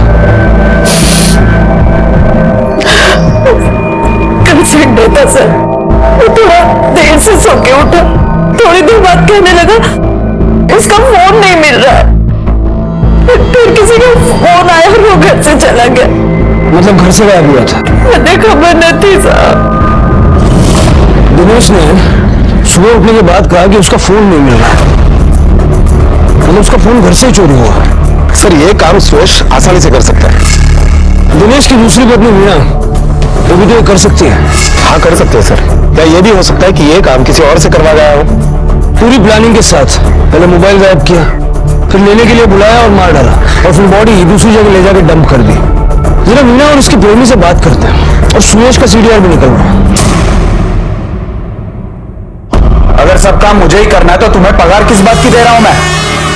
2 दिन से साइट बंद है, माल नहीं आ रहा है, तुम कर क्या रहे हो वहां पे? थोड़ी बहुत पेमेंट देके काम चालू करवाओ। नौटंकी साला। सतीश, कहिए क्या सेवा करें? बस जितना हम पूछे उसका जवाब दे दीजिए, उतनी सेवा काफी है। जी कहिए। दिनेश व्यास का मर्डर हुआ है। जी पता चला मुझे। आप दिनेश व्यास की दूसरी पत्नी मीना से शादी करना चाहते थे? जी सर। लेकिन दिनेश उसे डिवोर्स दे नहीं रहा था, तो मीना ने उसके खिलाफ पुलिस में झूठी कंप्लेंट की, उसको पिटवाया। बाद में दिनेश के घर भी गए थे उसे धमकी देने। तो और क्या करते सर? मीना को उसके साथ रहना नहीं था और दिनेश उसे छोड़ना नहीं चाहता था।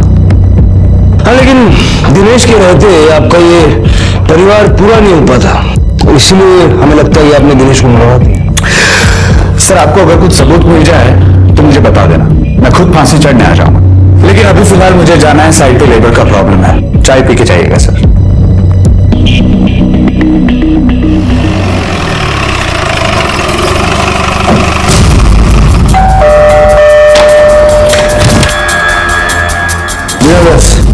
जी आपसे बात करनी है। लेकिन आप प्लीज मुझे वीना बुलाइए।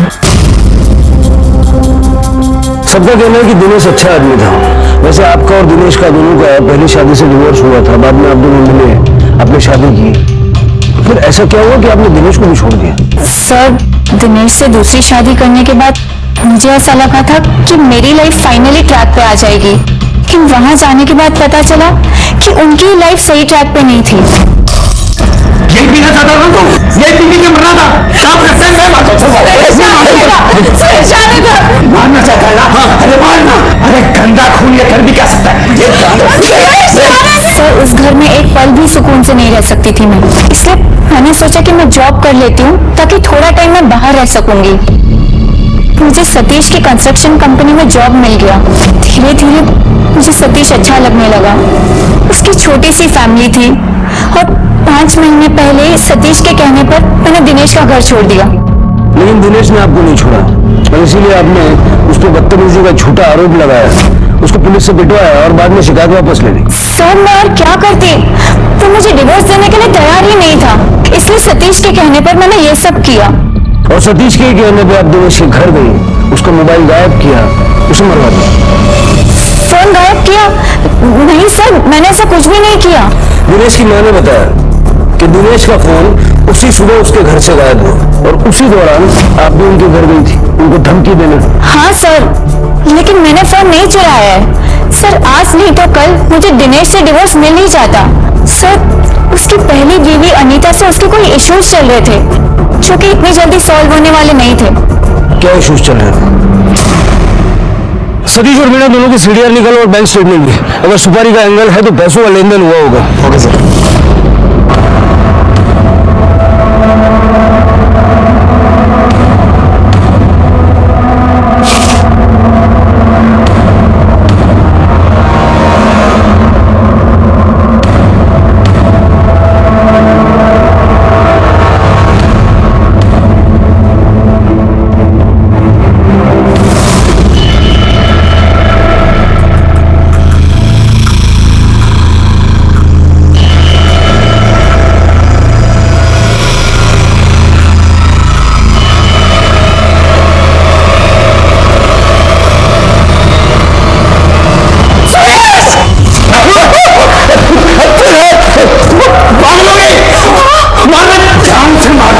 तूने मेरे बेटे दिनेश की जान दी ना, छोड़ूंगा नहीं, मार डालूंगा। मैं बता रही हूँ, मुझसे मेरा कोई नहीं होगा।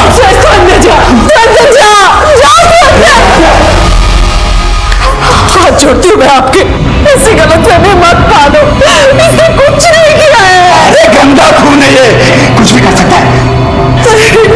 मैं कैसे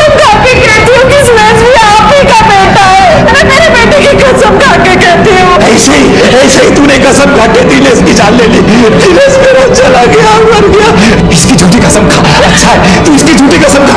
ये मर जाएगा, ये चला जाएगा। अरे तू उसकी कसम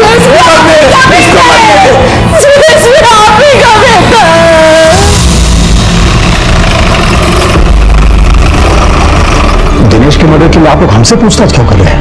मेरी बेटी का और मेरा अब उसके साथ कोई संबंध नहीं है। 3 साल हो चुका उनका डिवोर्स हुए।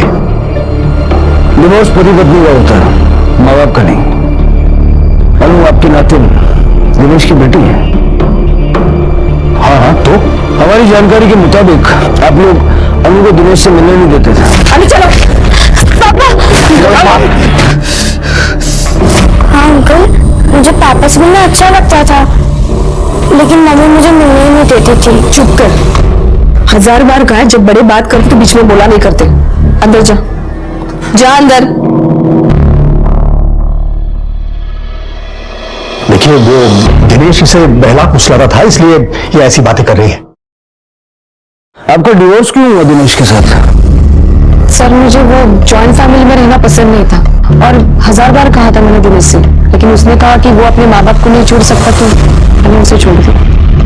देखिए आप लोग गलत जगह अपना समय बर्बाद कर रहे हैं। यहाँ आपको कुछ नहीं मिलने वाला। उठा रहे दिनेश और अनीता की बेटी अनु से जरा अकेले में प्यार से बात करके देखो कि उसके कानों पे कभी कोई ऐसी बात पड़ी है क्या? Okay sir.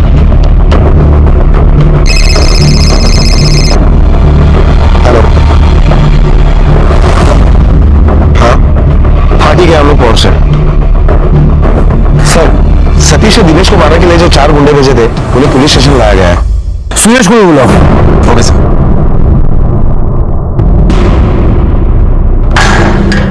सुरेश ध्यान से देखो इन चारों को। यही थे ना जिन्होंने दिनेश के साथ मारपीट की थी? बाइक चलाने वाले 2 लोगों ने तो हेलमेट पहना हुआ था, तो इसलिए मैं पहचान नहीं सकता, लेकिन सर ये लोग थे। इन दोनों ने दिनेश भाई को मारा था। जा लेके जाओ।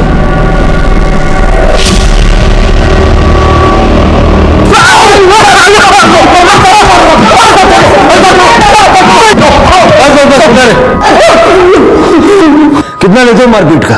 सब 5000 रुपए दिए थे सतीश ने इस काम के लिए। अच्छा मर्डर का कितना लेते हो? हाँ हम लोग मर्डर की सुपारी नहीं थे साहब। नहीं सर। क्यों जब 5000 में मारपीट करते हो तो 50,000 में मर्डर भी कर ही दोगे। नहीं किया साहब, सब किसी को मर्डर नहीं किया। किसी की बात नहीं कर रहा हूँ, दिनेश की बात कर रहा हूँ। जब तक ये सच नहीं बोलते इनको तोड़ते रहो। अरे साहब नहीं मारा हम लोगों। सर दिनेश की पोस्टमार्टम रिपोर्ट आ गई है। रिपोर्ट के मुताबिक दिनेश की मौत 15 तारीख को दोपहर 2:30 से 4 बजे के बीच में हुई है। दिनेश के गले पर जो कट था, दिनेश के फूड पाइप में न्यूज़पेपर का टुकड़ा भी मिला है। दिनेश चिल्ला ना सके इसके लिए उसके मुंह में न्यूज़पेपर ठूस दिया। सर दिनेश के बॉडी पर स्ट्रगल के निशान भी मिले हैं। मतलब साफ लोग उठा रहे, हत्यारे एक से ज्यादा थे। सर वो सतीश के गुंडे नहीं हो सकते, क्योंकि 15 तारीख को सतीश के गुंडे दिन भर बार में बैठ के दारू पी रहे थे। सर दिनेश और उसके मां के कॉल रिकॉर्ड। सर दिनेश के कॉल रिकॉर्ड के मुताबिक दिनेश का फोन उसके घर से चोरी हुआ था, और लगभग 12 बजे उसका फोन उसके घर के आसपास ही बंद हुआ। उसके बाद 1 बजे उसका फोन मीरा रोड में ऑन हुआ, और इसी फोन से दिनेश के घर के लैंडलाइन पर फोन किया गया था। दिनेश अपनी माँ का फोन लेके गया था, उसका लास्ट लोकेशन क्या है? सर दिनेश की माँ के मोबाइल का लास्ट लोकेशन मीरा रोड के महाजनवाड़ी का है।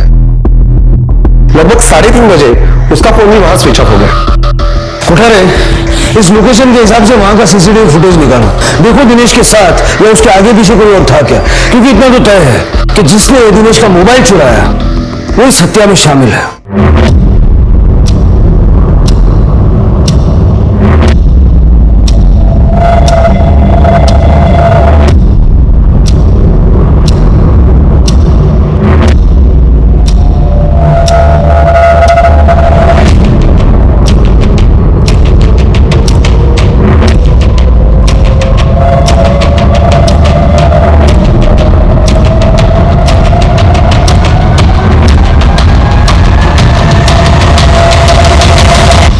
दिनेश की मौत जितनी रहस्यमय थी, उसकी जिंदगी भी उतनी ही उलझी हुई थी, और उसके कातिल तक पहुंचने के लिए उसकी जिंदगी को समझना बेहद जरूरी था।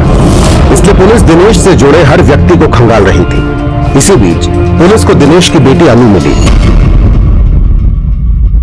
ठीक है, हेलो बेटा। हाँ अंकल। बेटा हम आपके पापा के बारे में कुछ पूछना चाहते हैं। आप अपने पापा से बहुत प्यार करती थी ना? हाँ अंकल, पर मेरी मम्मी मुझे पापा से मिलने ही नहीं देती थी।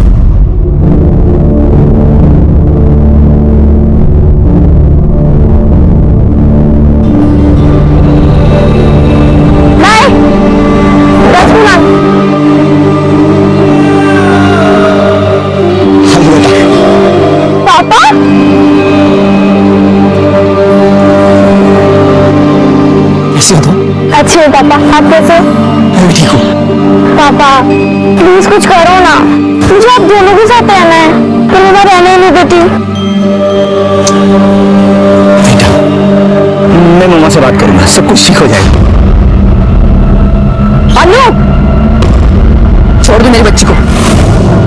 वो मेरी भी बच्ची है। तुम इसको चुप चुप के मिलते हो, पुलिस के हवाले कर दूंगी, समझे ना? मम्मा प्लीज आप पापा के साथ ऐसे मत करो। तू चुप कर और चल यहाँ से, चल। अंकल प्लीज आप मेरी मम्मी मेरे नाना जी को कुछ बताना मत कि मैंने आपको बताया है, क्योंकि आपने पापा की बात निकाली तो मैंने आपको सब बता दिया। ठीक है बेटा।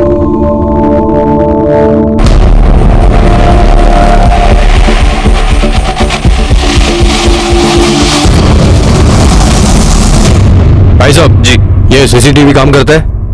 हाँ साहब काम करता है। सर हमने अनीता के घर के आसपास के लोगों से पूछताछ की तो पता चला है कि 6 दिन पहले ही अनीता के ड्राइवर और नौकर ने दिनेश के साथ मारपीट की थी।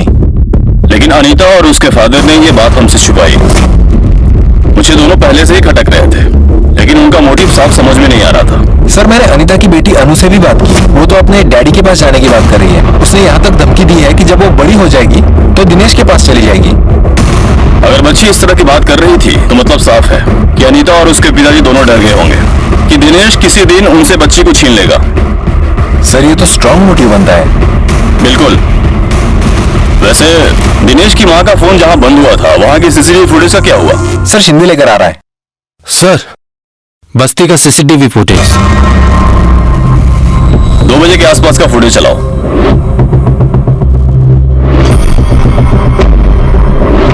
थोड़ा आगे बढ़ो। सर ये देखिए, दिनेश ऑटो से इस बस्ती में आया और सर यहाँ उतरकर वो सामने की गली में चलकर जा रहा है। थोड़ा और आगे बढ़ो। सर रघु, ये तो अनीता का ड्राइवर है, ये दिनेश के पीछे चल के जा रहा है। थोड़ा और आगे बढ़ो। दिनेश वापस आता हुआ नहीं देखा? नहीं सर। रघु को उठा के लाओ। क्यों मार रहे हो साहब मुझे? देख बेटा झूठ तो तू बोलना मत। सीसीटीवी फुटेज में तू नजर आ रहा है दिनेश के पीछे पीछे जाते हुए। अरे नहीं नहीं साहब, उस दिन जब दिनेश ऑटो से उतरा ना साहब तो मैं खुद हैरान हो गया उसको वहां देख के, क्योंकि मेरा घर भी उसी एरिया में साहब। वो साहब ने पीछे पीछे हो लिया, थोड़ा आगे जाके वो राइट मोड़ लिया और मैं सीधे अपने घर चले गया साहब, कसम से। चल तेरे घर का एड्रेस है। क्यों साहब? तलाशी लेनी है।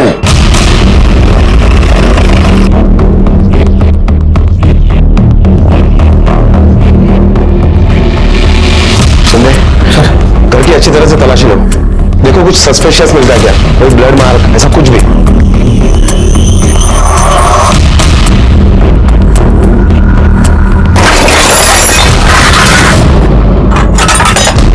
सर ये तो लकड़ी कटने का सामान है। दिनेश के गले पर भी ऐसे रफ कट के निशान थे, शायद ऐसे औजार से उसका गला कटा गया होगा, लेकिन इस पर तो कोई खून के निशान है नहीं, शायद धो दिए होंगे।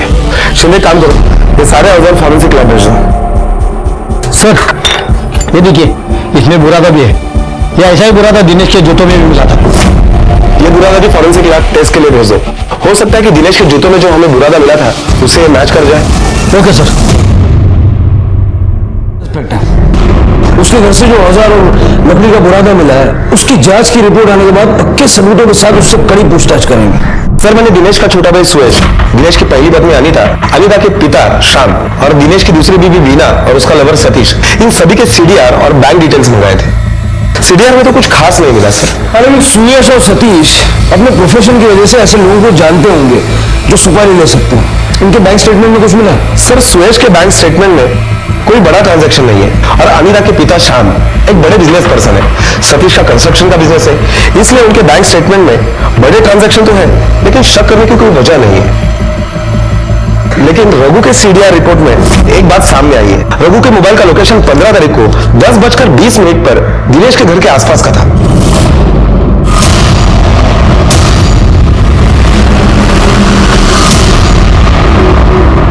हाँ सर, अनीता का ड्राइवर रघु आया था।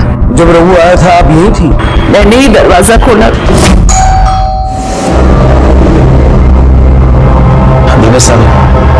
उसके हाथ में नोटिस थी, कोई नोटिस लेकर आया था अपने साथ।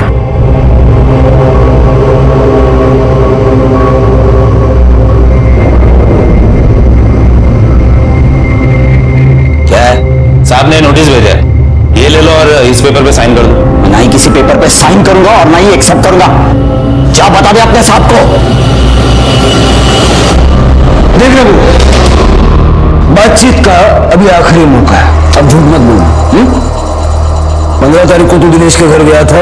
हाँ सर गया था।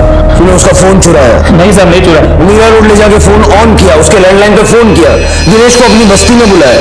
साहब ना मैंने मारा, ना मैंने फोन चुराया। मेरी बात की यकीन कीजिए साहब। ना ही किसी पेपर पे साइन करूंगा और ना ही एक्सेप्ट करूंगा। रघु सच बोलेगा तो सजा कम होगी। साहब मैं सच ही बोल रहा हूँ, आप ही मेरी बात की यकीन नहीं कर रहे हो साहब। 1 2 3 4 5 6 7 8 9। क्या बकवास फोन लेके आया यार, इन सब को मिला के तो मैं 1000 रुपये भी नहीं दे पाऊंगा यार। कम से कम 5000 तो दे दे। पागल हो गया क्या तू? 5000? देख एक काम कर, जा स्मार्टफोन लेके आ नया वाला, फिर तेरे को 5000 मिल सकता। सर रघु के घर पर लकड़ी काटने की जो आरी हमें मिली थी, उसकी फॉरेंसिक रिपोर्ट आ गई है। रिपोर्ट के मुताबिक उस आरी पर ब्लड के ट्रेसेस नहीं मिले। और वो बुरादा भी दिनेश के जूते में जो बुरादा मिला उससे मैच नहीं हो रहा। ऐसा तो नहीं कि रघु सच बोल रहा है, या फिर ये इतना चालाक है कि इसने सारे सबूत इस तरह से मिटा दिए कि हमें कुछ नहीं मिले। दोनों बातें हो सकती है सर। एक बार उस एरिया में जाके भी देखना चाहिए जहां दिनेश के जाने की बात रघु ने कही थी।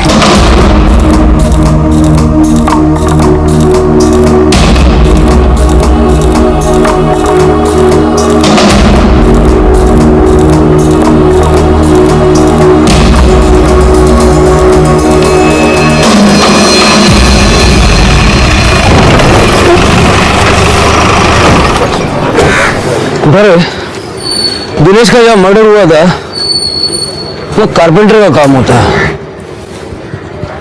तुम इस तरफ देखो, हम इस तरफ देखते हैं। Okay sir.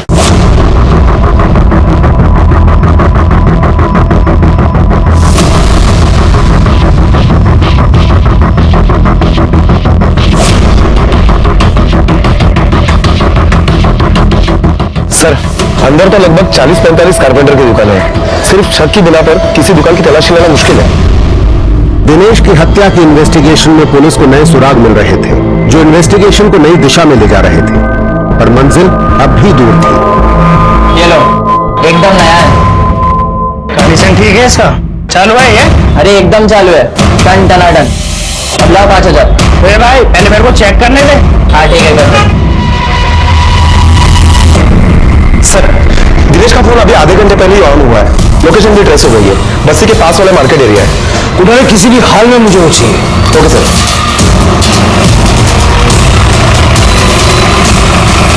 कोई भी आएगा और फोन बेचना चाहेगा और तुम बिना बिल देखे वो फोन खरीद लोगे। चोरी का फोन खरीदने का धंधा है क्या तुम्हारा? सॉरी सर, वो बेटा तुम्हारे ऊपर तो मैं अच्छे एक्शन लूंगा। ये फोन सिर्फ चोरी से नहीं, एक मर्डर केस से जुड़ा हुआ है। जो लड़का ये फोन बेच के गया जानते हो उसे?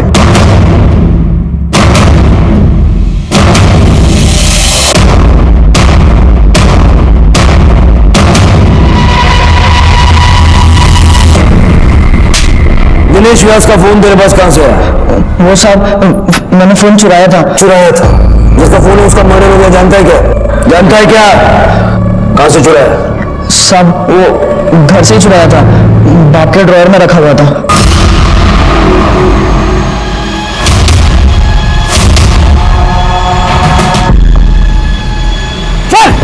अरे साहब, साहब उसको, साहब हुआ क्या? तेरे बेटे ने तेरे घर से स्मार्टफोन चुराया, तेरे पास कहां से पहुंचा? सब फोन मेरे को मिला था साहब, कचरे के ढेर के पास, और मैं ले लिया साहब। और सब सोचा कि मेरी किस्मत खुल गई, लेकिन अब पता चल रहा है कि मेरी किस्मत तो बकवास है साहब। खाया पिया कुछ नहीं, गिलास तोड़ा 12 ना। क्या खाया, क्या पिया, कितना गिलास तोड़ा, सब पता चल जाएगा जब तेरे घर की तलाशी लेंगे। समझा? अंदर डालो उसको। सर जगन कारपेंटर है, लेकिन उसके घर पर हमें ऐसा कुछ भी नहीं मिला जिस वजह से हम उस पर शक कर सके। ना ही पैसा, ना ही धीरज की माँ का फोन। और अगर मर्डर वहां हुआ भी होगा तो जिस पे खून गिरा होगा वो बुरा था तो अब तक वहां से हट चुका होगा, वो ब्लड के सैंपल्स भी नहीं मिलेंगे। हाँ सर, लेकिन ये तो पक्का है कि दिनेश का मर्डर उसी बस्ती में हुआ है और बाद में उसकी लाश को दूसरी जगह ठिकाने लगाया गया। और ऐसा करने के लिए, लाश को ले जाने के लिए किसी न किसी व्हीकल का इस्तेमाल हुआ होगा, और ये काम दिन दहाड़े करना मुश्किल है तो रात को हुआ होगा। एक काम करो, 15 तारीख का वहां का रात का सीसीटीवी फुटेज चेक करो, देखो कोई ट्रक, टेम्पो, गाड़ी कुछ आया गया है क्या।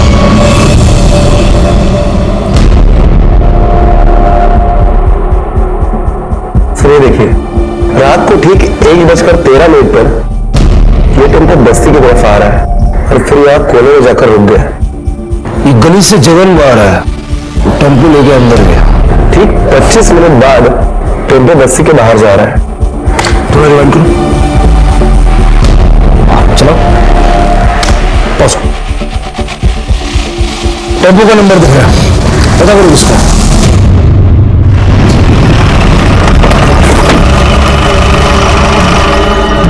सर यही है वो टेम्पो, और आरटीओ से जो एड्रेस मिला ना वो यही करे।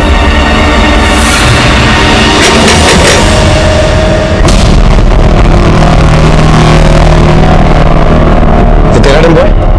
हाँ सर, क्या हुआ? तेरे टेम्पो को फॉरेंसिक लैब भेजना है और तुझसे सच बुलवाना है। चल, बहुत मेहनत कर रहा है तू आज, रात रात भर टेम्पो चलाता है। अब साहब यहाँ पैसे कमाने तो आए हैं। तेरे टेम्पो से ब्लड के सैंपल मिले हैं, मैच करने के लिए भेजे। दिनेश व्यास के साथ पक्का मैच कर जाएंगे, सब बोल। साहब गलती होगी साहब।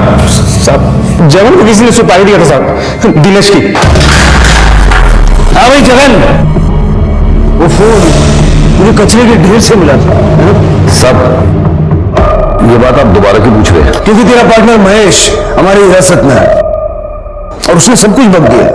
क्या साहब? हेलो भाई साहब, आपका फोन हो गया ना? हाँ हाँ, वो मेरा फोन है। हाँ हाँ जी, मेरे पास है, आप कभी भी आके ले सकते हैं।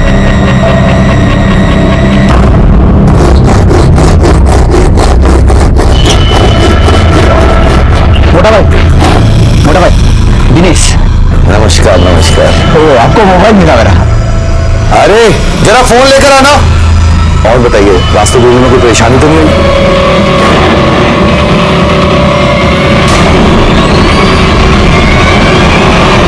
दिनेश का फोन तेरे पास कैसे है? और दिनेश की सुपारी किसने की? नरेंद्र जी अगर सच बोलेंगे तो आपको और हमें दोनों को आसानी होगी।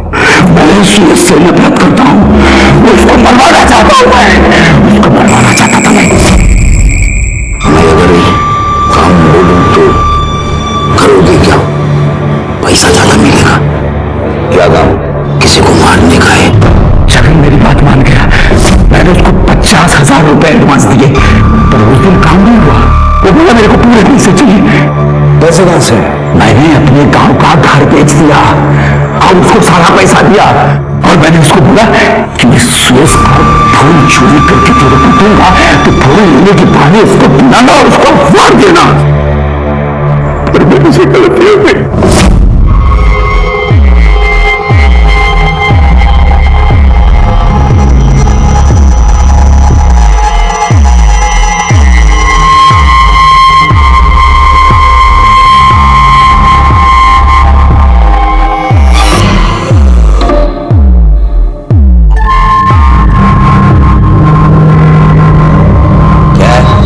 नोटिस भेजा है। मैं ना ही किसी पेपर पे साइन करूंगा और ना ही एक्सेप्ट करूंगा।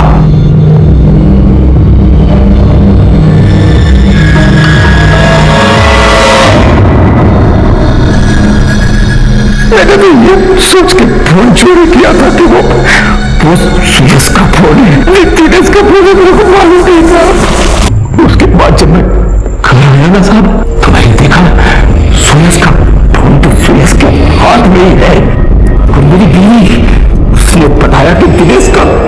हुआ फोन मिल गया है, वो लेने के लिए गया है। मैंने जगन को बहुत बार फोन किया लेकिन उसका फोन बंद आ रहा था। उसको मेरी गलती की वजह से मेरा बेटा मारा गया साहब। एक बात बताऊं साहब आपको, मेरे पास अभी भी बहुत पैसा है। इस बार मैं उस सुयस की सुपारी दूंगा, इस बार वही मरेगा। नरेंद्र व्यास के कबूलनामे के बाद उनके खिलाफ हत्या का केस चलाया गया। नरेंद्र को मेंटली अनस्टेबल पाया गया। शराब पीने को लेकर सुयश की सख्ती ने उसके शक को और भी गहरा कर दिया था, जिसकी वजह से वो सुयश की जान लेना चाहता था और दिनेश बलि चढ़ गया।